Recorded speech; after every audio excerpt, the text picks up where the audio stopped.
पदाधिकारीगण, डोगरपुर विधानसभा क्षेत्र से भारतीय जनता पार्टी के लोकप्रिय प्रत्याशी श्री बंसीलाल कटारा जी और भारी संख्या में उपस्थित भारतीय जनता पार्टी के सभी पदाधिकारी और उपस्थित कार्यकर्ता भाइयों और बहनों, आज मुझे ऋषि मुनियों की इस पावन धरा पर देश की आजादी के लिए, देश और धर्म की रक्षा के लिए बलवेदी पर अपना बलिदान देने वाले उन भारत माता के महान सपूतों की इस पावन धरा पर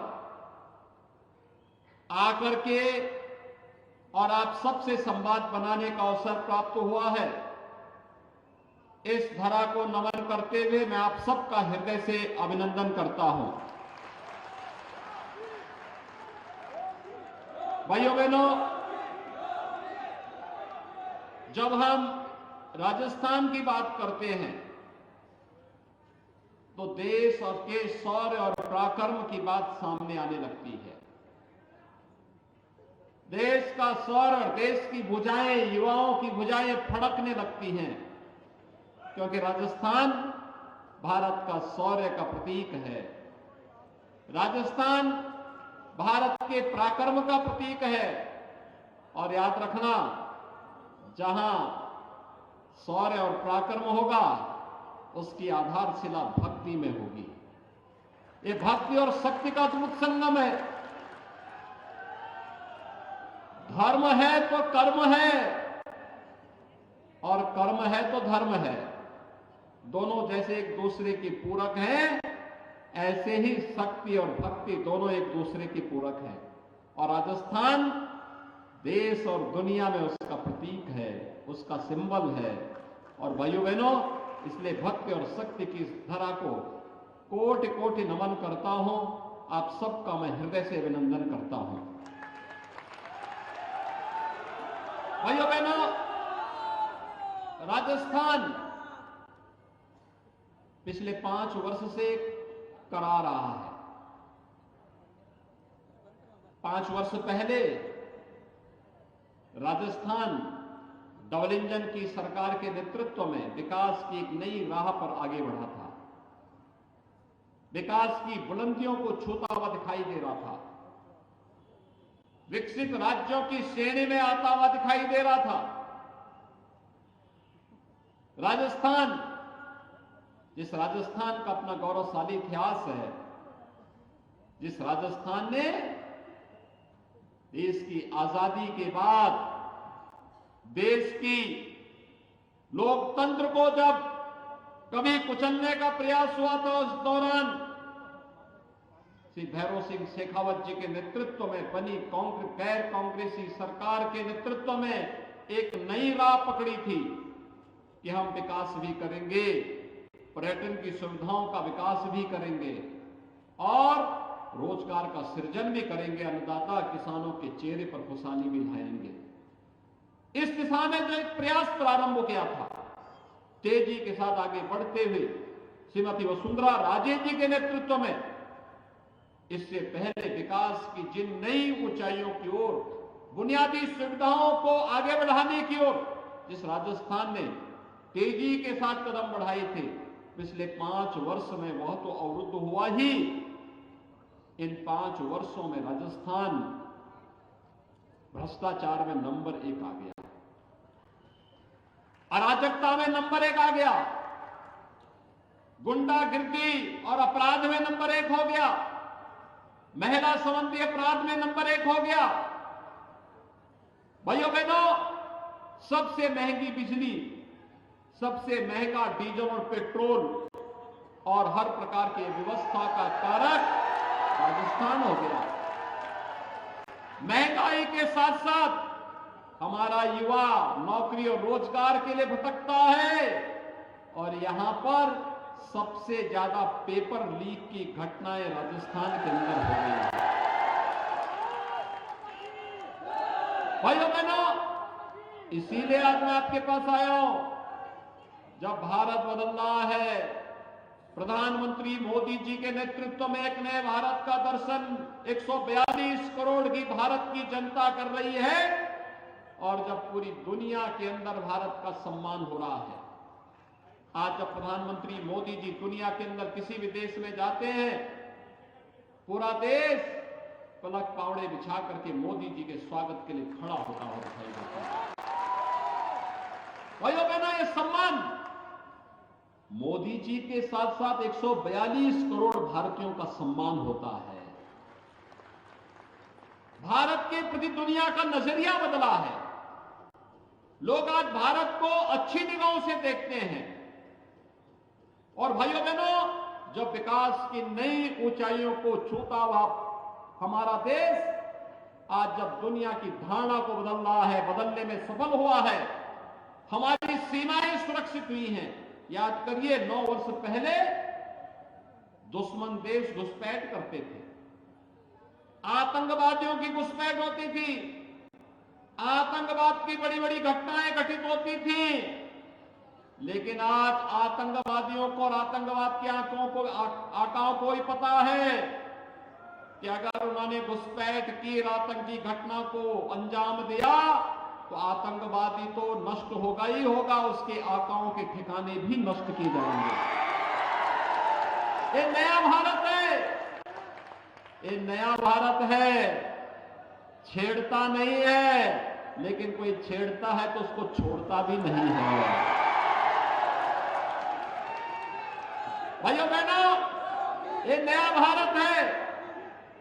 हम लोग दुनिया के अंदर दुनिया की मानव कष्ट में पड़ी हुई मानवता को राह दिखाने का काम भी करते हैं, लेकिन अगर किसी ने आंखें दिखाने का प्रयास किया तो उसकी आंखों को हथेली पे निकालने का काम भी करते हैं।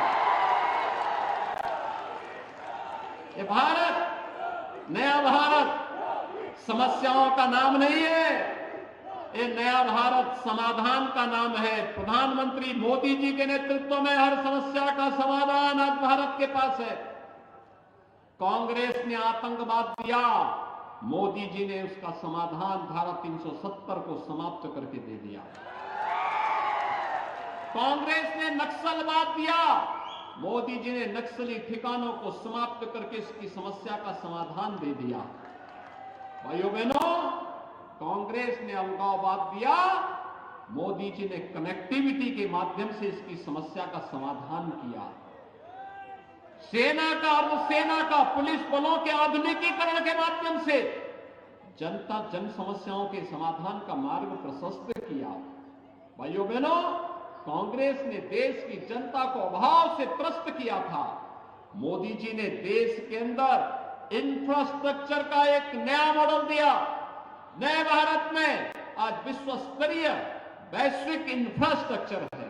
Highway, railway, airport, AIIMS, IIT, IIM और 1 डिस्ट्रिक्ट 1 मेडिकल कॉलेज की गेटवे प्रधानमंत्री मोदी जी की देन है। हर घर नल योजना प्रधानमंत्री मोदी जी की देन है। और भाइयों बहनों, गरीब कल्याण के लिए जो 55 वर्षों में नहीं हो पाया, वो मोदी जी ने मात्र 9 वर्ष में करके दिखा दिया। आप सोचिए ना, 12 करोड़ गरीबों को शौचालय मिल गए, 4 करोड़ गरीबों को आवास मिल गए, 12 करोड़ गरीबों को 6,000 रुपए हर वर्ष प्रधानमंत्री किसान सम्मान निधि का लाभ मिल रहा है। 4 करोड़ गरीबों के घर में बिजली के कनेक्शन पहुंच गए। 9 करोड़ 60 लाख गरीबों के घर में उज्ज्वला योजना का रसोई गैस का सिलेंडर भी पहुंच गया। भाइयों बहनों, वनवासियों का, गिरिवासियों का, आदिवासियों का सम्मान कैसे होना है, 15 नवंबर की तिथि जनजातीय दिवस के रूप में मना करके प्रधानमंत्री मोदी जी ने जनजातीय गौरव को आगे बढ़ाने का काम किया। आज उनके उत्थान के लिए नई नई योजनाएं चल रही हैं। बाबा साहब भीमराव अंबेडकर को सम्मान देते हुए पंच तीर्थों का विकास ये प्रधानमंत्री मोदी जी की देन है। भाइयों बहनों, सरदार वल्लभ भाई पटेल, लौह पुरुष सरदार वल्लभ भाई पटेल को सम्मान देने का काम ये प्रधानमंत्री मोदी जी ने किया। दुनिया के अंदर उनकी सबसे बड़ी प्रतिमा का निर्माण प्रधानमंत्री मोदी जी ने स्थापित किया। एक तरफ नया भारत देश की सीमाओं को सुरक्षित करता है, विकास की बड़ी बड़ी परियोजनाओं को लेकर के आता है, गरीब कल्याणकारी योजनाओं को प्रभावी ढंग से आगे करता है, और दूसरी ओर सुरक्षा का एक बेहतर वातावरण भी देता है। संकट में अपने लोगों का कैसे संबल प्रदान किया जाता है, ये तो आपने देखा होगा। कल के भी और आज के भी समाचार पत्रों में था कि अमेरिका में, चीन में, दुनिया के तमाम देशों में कोरोना के मामले तेजी के साथ बढ़ रहे हैं। और भाइयों बहनों, भारत में हम लोग हजारों की संख्या में एकत्र हैं, कोई कोरोना का भय नहीं, क्योंकि मोदी जी ने 2 वैक्सीन जो दे दी। ये वैक्सीन फ्री में वैक्सीन, और फ्री में वैक्सीन के पहले फ्री में टेस्ट, फ्री में उपचार, और 3.5 वर्षों से फ्री में राशन की सुविधा भी तो दी है मोदी जी ने 80 करोड़ लोगों को। और याद करिए, दुनिया के अंदर कोरोना से उभर भी नहीं पा रही है, मोदी जी ने 80 करोड़ लोगों को 3.5 वर्षों से फ्री में राशन की सुविधा दी है। अगले 5 वर्ष तक फ्री में राशन मिलेगा। और इसीलिए आज मैं आपके पास आया हूं।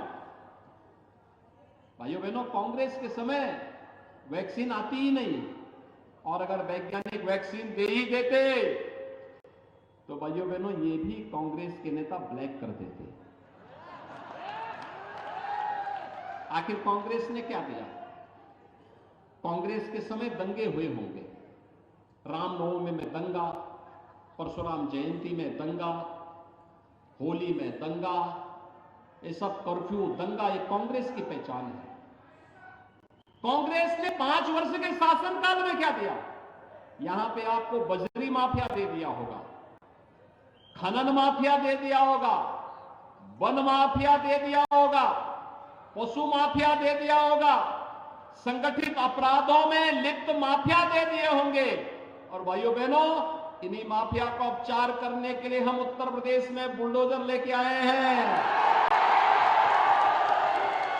डबल इंजन की सरकार इस माफिया का उपचार अच्छी तरह करना जानती है। और इसलिए भाइयों बहनों, एक तरफ जनता को सुरक्षा की गारंटी, और दूसरी तरफ आपकी आस्था का सम्मान।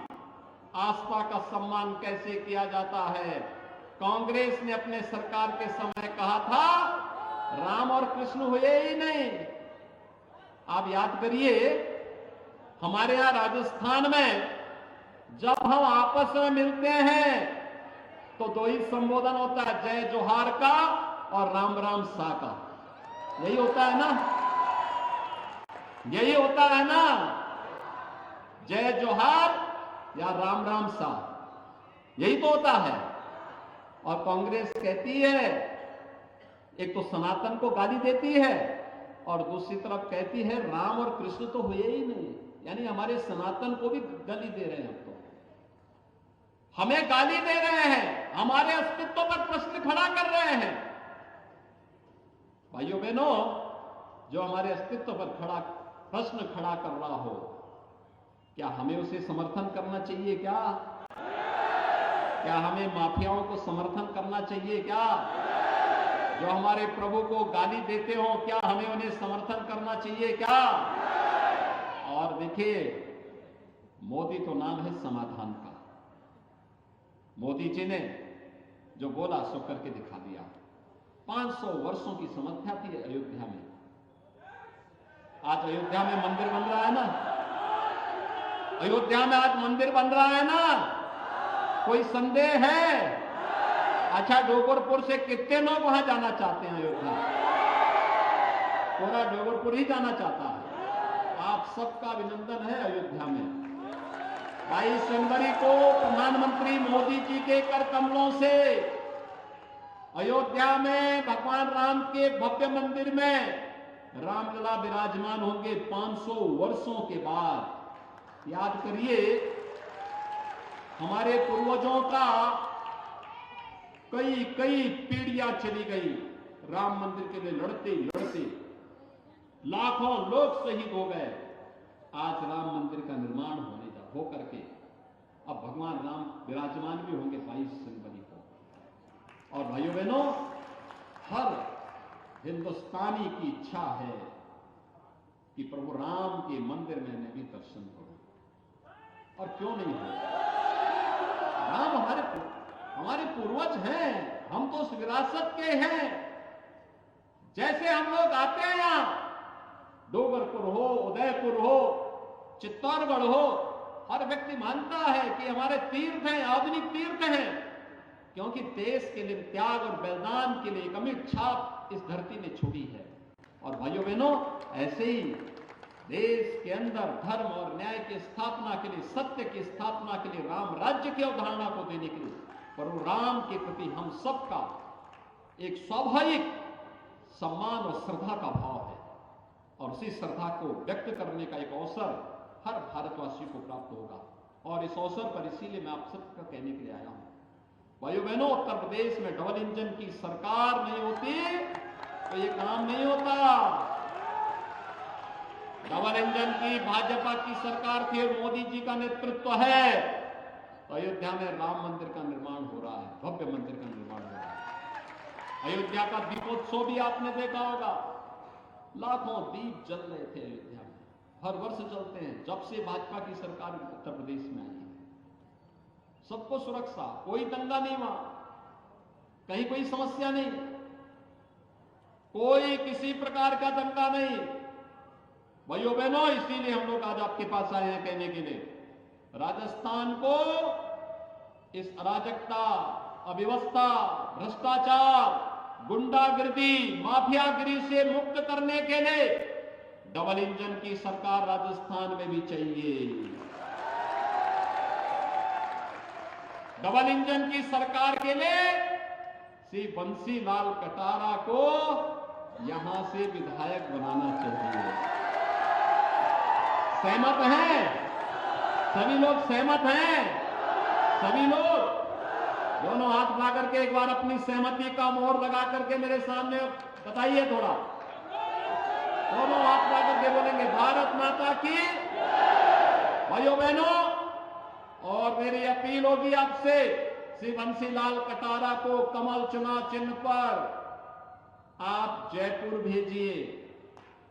और भाइयों बहनों, बदले में बंसीलाल कटारा से मैं कहूंगा कि 22 जनवरी के बाद कोई एक शुभ मुहूर्त देख करके राम भक्तों को लेकर के अयोध्या आए।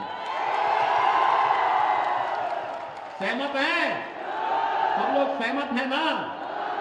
तो भाइयों बहनों, आप सब डबल इंजन की सरकार बनाने के इस अभियान के साथ जुड़े।